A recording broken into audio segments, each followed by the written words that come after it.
On this episode of Lingkod Bayan Diaries, ating tunghayan ang kwento ng isa sa ating mga honor awardees. To be a CSC Pag-asa Group Awardee is such an honor. Hindi namin siya inasahan, so we just wanted to put names on the innovations na naibigay namin sa Davao de Oro.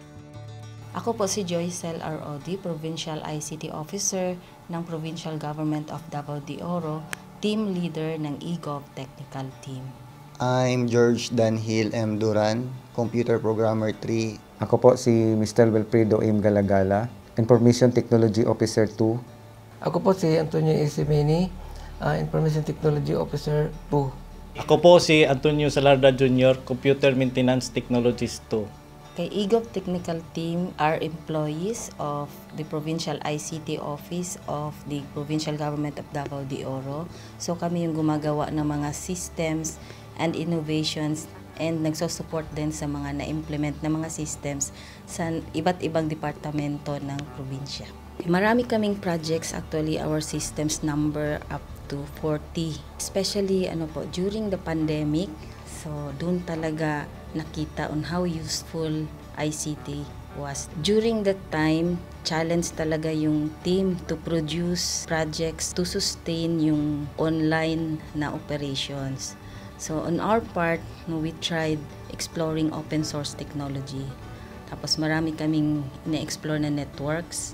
So first yung system is yung CallDedoc. It's a teleconsulting system na na-implement during the COVID. When the OPD services, yung outpatient department services, were stopped, nag-resort to teleconsulting. Another project mentioned is yung COVID testing information system. So just like any typical molecular laboratory na systems, ito ay data bank ng mga specimens na tinitest, tapos nagbibigay yung system ng result ng mga test. During pandemic, nagamit talaga siya kasi kailangan validated yung result, so QR coded yung aming test result.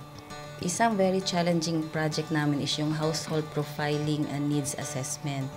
So kailangan merong list ng mga possible recipients ng bigas, and then wala kaming updated list nun. So kailangan in 1 month's time makaproduce kami ng system kasi magro-roll out ng survey sa buong probinsya. Nag-try akong mag-tap sa isang UN organization, yung UNDP. Tapos, nag-request ako kung pwede ba kaming turuan on how to do survey using Kobo Collect. And we were blessed, kahit wala kaming formal agreement, no monetary considerations, tinuruan nila kami. And in 1 month's time, na-produce namin yung app.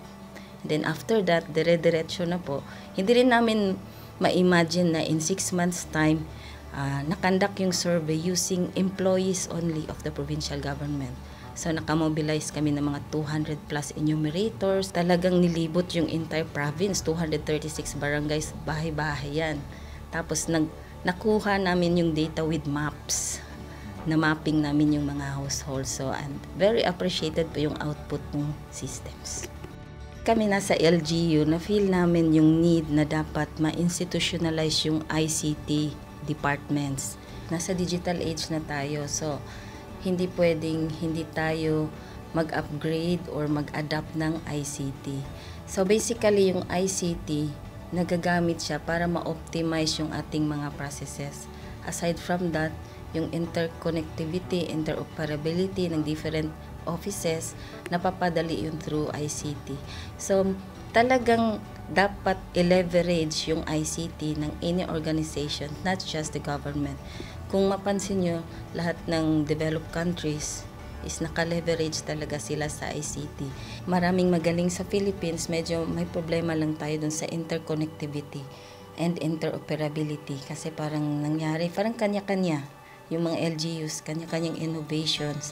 And if you can see from the national, paiba-iba yung mga systems hanggang dun sa baba. So, yun din isa sa panawagan namin, sana magkaroon ng uniform na standards and protocols in developing systems para hindi masayang yung mga efforts ng mga nasa baba. Okay, my message to my fellow public servants, so let us continue to be a gift.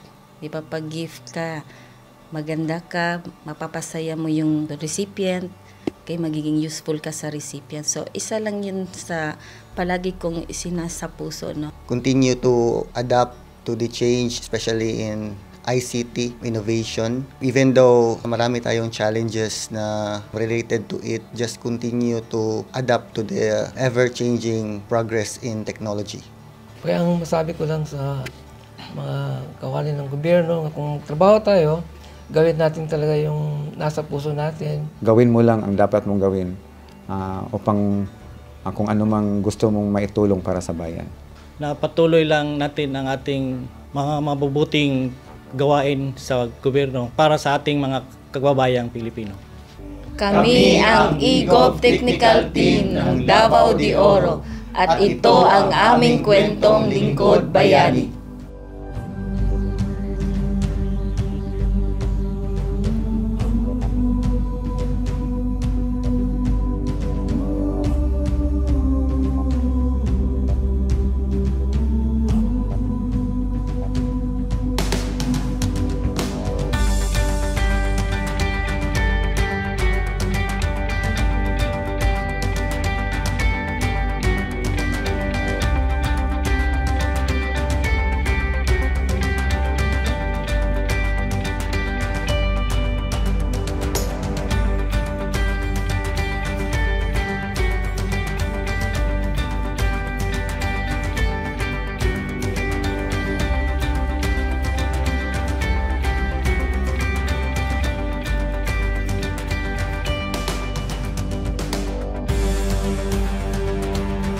Inyong natunghayan ang kwento ng ating Lingkod Bayani.